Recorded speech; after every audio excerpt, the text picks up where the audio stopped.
Frère, pourriez-vous supporter de ma part un peu de folie? Oui, de ma part, vous allez le supporter, à cause de mon amour jaloux qui est l'amour même de Dieu pour vous. Car je vous ai unis au seul époux. Vous êtes la Vierge pure que j'ai présentée au Christ. Mais j'ai bien peur qu'à l'exemple d'Ève, séduite par la ruse du serpent, votre intelligence des choses ne se corrompe en perdant la simplicité et la pureté qu'il faut avoir à l'égard du Christ.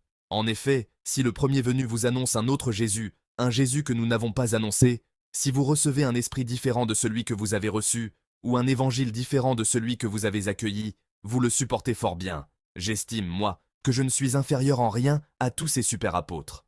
Je ne vaux peut-être pas grand-chose pour les discours, mais pour la connaissance de Dieu, c'est différent.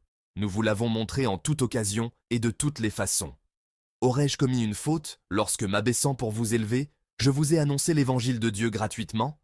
J'ai appauvri d'autres églises en recevant d'elles l'argent nécessaire pour me mettre à votre service. Quand j'étais chez vous et que je me suis trouvé dans le besoin, je n'ai été à charge de personne.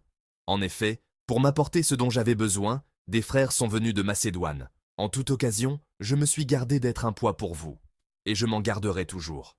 Aussi sûrement que la vérité du Christ est en moi, ce motif de fierté ne me sera enlevé dans aucune des régions de la Grèce. Pourquoi donc me comporter ainsi? Serait-ce parce que je ne vous aime pas? Mais si, et Dieu le sait.